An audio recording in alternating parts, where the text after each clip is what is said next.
말씀은 고린도전서 9장입니다. 고린도전서 9장 24절입니다. 운동장에서 다름질하는 자들이 다 달릴지라도 오직 상을 받는 사람은 한 사람인 줄을 너희가 알지 못하느냐. 너희도 상을 받도록 이와 같이 다름질하라.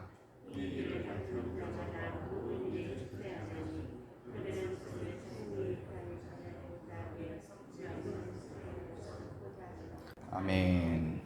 사도 바울은 우상제물을 먹는 문제와 관련해서 고린도전서 8장부터 11장 1절까지 다루고 있습니다. 우상제물을 먹는 문제는 고대 그리스 로마 사회를 살아가는 성도들에게 본의 아니게 먹을 수밖에 없는 부분이 있었습니다. 신전에 바쳐진 제물과 음식들이 시장에서 팔려나가는 사회이기 때문에 우상숭배를 거부하는 그리스도인이라고 할지라도 부지 중에 먹을 수밖에 없는 상황이었습니다. 게다가 당시 사람들은 가족 행사나 회합이나 혹은 친목을 목적으로 모임을 가질 때도 주로 신전에서 모였습니다. 가족이나 친지나 혹은 직장 모임이 신전에서 이루어지기 때문에 예수님을 믿는 성도들에게 굉장히 큰 유혹이자 도전이 될 수밖에 없었습니다. 만약 초청에 응하지 않고 참여하지 않는다면 가까운 친지와 친구를 잃어버리게 됩니다. 더 나아가 길드라고 불려진 이 직장 모임도 주로 신전에서 모여졌기 때문에 참석하지 않으면 불이익을 당할 수밖에 없습니다. 오늘날 직장에 다니는 많은 성도들도 비슷한 갈등을 경험하게 됩니다. 술과 유흥으로 인간관계를 세우고 이것은 하나의 상업의 수단으로 여기는 직장 문화 속에 오늘날 성도들도 굉장히 어려움을 겪듯이 초대교회 당시에도 이런 비슷한 일들이 있었던 겁니다. 사도 바울은 이런 상황을 알기에 우상제물을 먹는 문제와 관련해서 많은 부분을 할애하고 있습니다.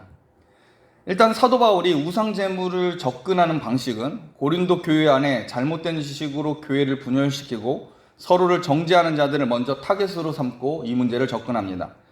이 사람들은 우상제물을 먹어도 되고 오히려 이것은 창조주 하나님을 인정하는 믿음의 행위라고까지 주장을 합니다. 이 사람들은 우상제물을 먹지 못하는 것은 여전히 우상을 인정하는 행위로서 오히려 하나님의 구원과 그 은혜를 모르는 것이라고 말합니다. 이런 모습으로 오늘날 구원파 이단 교리와 굉장히 많이 닮아 있습니다. 구원파 이단도 여전히 죄를 회개하면 이 사람은 여전히 율법에 묶여있는 사람이고 그리스도의 십자가의 은혜를 여전히 모르는 복음을 제대로 알지 못하는 사람이라고 정죄를 합니다. 마찬가지로 이 어리석은 자들이 우리에게 지식이 있다라고 떠들어대면서 우상제물을 먹을 자유와 권리가 성도에게 있다라고 주장을 하고 있는 겁니다. 사도 바울은 이런 자들을 향해서 교회를 세우는 것은 지식이 아니라 사랑이다라고 말합니다. 그리고 사도 바울은 교회를 세우는 사랑이 무엇인지에 대해서 계속 가르쳐주고 있습니다. 특별히 사도 바울은 고린도전서 8장에서부터 9장에 보면 교회를 세우는 사랑이란 십자가 복음을 따라 자기 권리와 자유를 내려놓고 믿음이 약한 성도가 넘어지지 않도록 배려하는 것이라고 말합니다. 사도 바울은 자기 또한 권리를 포기하는 사람으로서 지금 너희를 대하여 왔고 지금도 그러하다라고 말합니다. 특히 사도 바울은 자기가 사도로서 충분히 주장할 만한 권리가 있음에도 불구하고 고린도 교인들을 위해서 그 권리를 많은 부분 제한하였다고 말하고 있습니다. 자, 이 내용은 고린도전서 9장 1절부터 6절에 다루고 있습니다. 내가 자유인이 아니냐, 사도가 아니냐, 예수 우리 주를 보지 못하였느냐, 주 안에서 행한 나의 일이 너희가 아니냐, 다른 사람들에게는 내가 사도가 아닐지라도 너희에게는 사도이니 나의 사도됨을 주 안에서 인친 것이 너희라. 나를 비판하는 자들에게 변명할 것이 이것이니 우리가 먹고 마실 권리가 없겠느냐. 우리가 다른 사도들과 주의 형제들과 게바와 같이 믿음의 자매된 아내를 데리고 다닐 권리가 없겠느냐. 자, 여러분 고린도전서 9장 1절에서 밝히고 있듯이 여러분 사도 바울은 로마 시민권자로서 진정한 자유인입니다. 또한 예수님께 보냄을 받은 사도로서 그 권위를 가지고 지금 전도 여행을 하며 교회를 세우고 있습니다. 마땅히 사도로서 주장할 수 있는 권위가 사도 바울에게 있습니다. 그러나 고린도 교회를 세우겠다고 하는 열심으로 사랑하는 마음으로 사도로서 누려야 될 마땅한 권리를 내려놓았습니다. 사도 바울의 이 선한 마음도 모르고 고린도 교회 안에 일부 사람들이 사도 바울의 사도됨을 부정하는 교인까지 나오게 됩니다. 특별히 어떤 학자는 9장 2절에 다른 사람들에게는 내가 사도가 아닐지라도 너에게는 사도인이라고 하는 이 사도 바울이 기록하였을 때 사도 바울의 비통함과 서운함과 상처를 읽을 수 있어야 한다라고 말합니다. 사도 바울은 두렵고 떨림으로 복음을 전하였던 이 고린도 성도들이 사도 바울의 사도성에 의심을 할 때 이 배신감은 상당했을 겁니다. 고린도 교회를 개척한 바울 목사님을 향해서 일부 고린도 교인들이 신학 검증을 하면서 사도 바울이 교회를 세울 자격이 있는지 판단하고 있는 겁니다. 더 안타까운 것은 이 사람들이 아마 이 고린도전서 편지를 기다리면서 사도 바울이 어떻게 고린도 교회 문제를 다루고 있는지 아주 비판적인 마음을 가지고 이 편지를 기다리고 있을 거라는 겁니다. 사도 바울은 이것을 알았기 때문에 굉장히 슬펐습니다.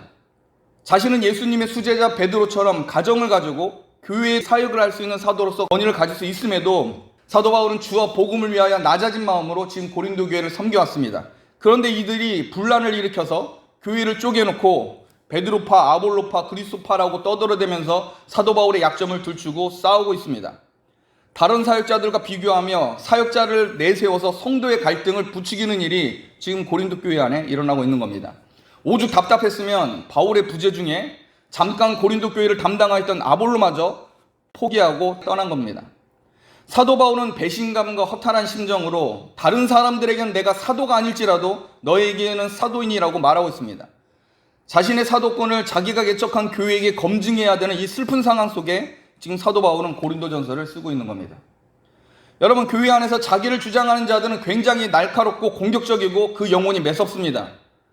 이런 사람들은 지도자의 꼬투리를 잡기 위해서 매 눈을 가지고 민감하게 쳐다보며 공격의 기회를 찾습니다.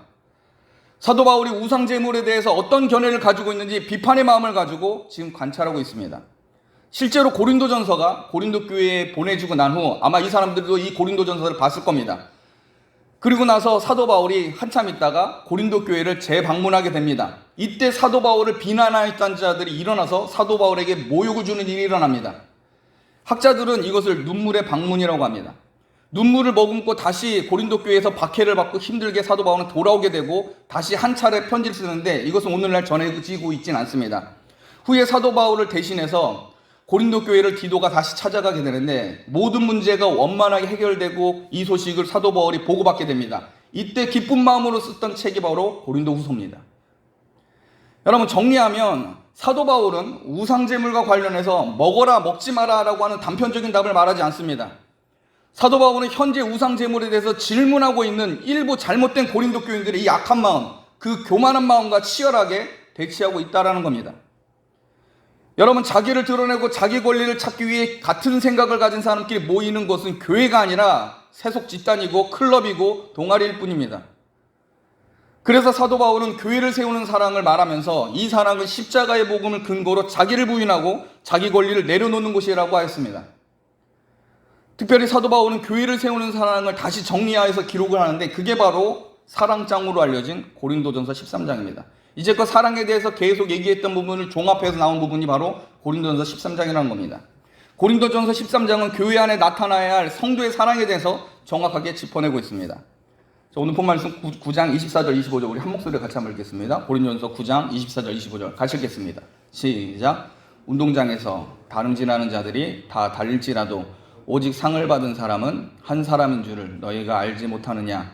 너희도 상을 받도록 이와 같이 다름질하라. 이기기를 다투는 자마다 모든 일에 절제하나니 그들은 썩을 승리자의 관을 얻고자 하되 우리는 썩지 아니할 것을 얻고자 하노라. 사도 바울은 다른 사람을 위하여 자기 권리를 내려놓고 교회를 세우는 사랑에 대해서 지금 말하고 싶은데 이 사랑이 주는 유익이 무엇인지 설명하기 위해서 달리기 선수의 예를 들고 있는 겁니다. 달리기 선수가 운동장에서 다름질을 하는 이유가 뭡니까? 바로 상을 받기 위해서입니다. 달리기 선수가 상을 받기 위해서는 훈련을 열심히 해야 되는 겁니다. 당연한 사실이죠. 여러분, 훈련이란 자기 절제가 필요한 겁니다. 사도 바울은 25절에 모든 일에 절제하나니라고 답하고 있습니다. 자기가 주장하고 누려야 할 권리를 절제하고 제한해서 받을 상을 얻기 위해서 힘을 다한다는 겁니다. 사도 바울이 볼 때 자기를 절제하고 오래 참고 자기 권리를 다른 사람을 위해 양보하는 모든 것이 바로 상급과 연결되어 있다는 겁니다. 즉, 사랑하면 상을 받는다는 겁니다. 사랑하면 잃어버리고 손해보는 게 아니라 그리스도와 주와 복음을 위해서 내가 포기하고 내려놓으면 바로 하나님의 상과 연결되어 있다는 겁니다. 그 부분을 9장 17절과 18절에 나오고 있습니다. 내가 내 자의로 이것을 행하면 상을 얻으려니와 내가 자의로 아니한다 할지라도 나는 사명을 받았노라. 그런즉 내 상이 무엇이냐? 내가 복음을 전할 때에 값없이 전하고 복음으로 말미암아 내게 있는 권리를 다 쓰지 아니하는 이것이로다. 사도 바울은 달리기 선수가 상을 얻기 위해서 자기를 절제하고 훈련하고 다름질을 하듯이 하나님의 부르심에 상급을 얻기 위해서 최선을 다하고 있다는 겁니다. 내가 사랑을 베풀면서 행해진 어떤 손해나 잘못된 것들이 그냥 거기서 끝나는 게 아니라 하나님의 상급이 있다는 겁니다. 예수님의 무한한 공로로 구원을 받고 성령의 인치심으로 하나님의 자녀된 여러분, 구원받는 성도는 그리스도의 공로로 죄책과 비참해서 벗어난 게 사실입니다.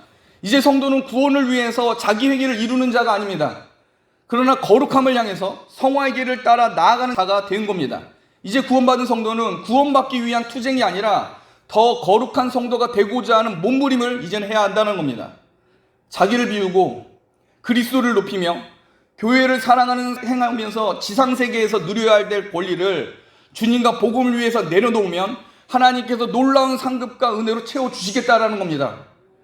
상급교리와 관련해서 예수님은 제자들을 향해서 이렇게 말합니다. 마태복음 19장 28절 29절에 이렇게 되어 있습니다. 예수께서 이르시되 내가 진실로 너에게 이르노니 세상이 새롭게 되어 인자가 자기 영광의 보좌에 앉을 때 나를 따르는 너희도 12보좌에 앉아 이스라엘 12지파를 심판하리니 또 내 이름을 위하여 집이나 형제나 자매나 부모나 자신이나 전토를 벌인 자마다 여러 배를 받고 또 영생을 상속하리라. 여러분, 예수님을 위하여 잃어버린 자는 여러 배를 받고 영생을 상속하게 될 것이라는 사실을 믿으시길 바랍니다.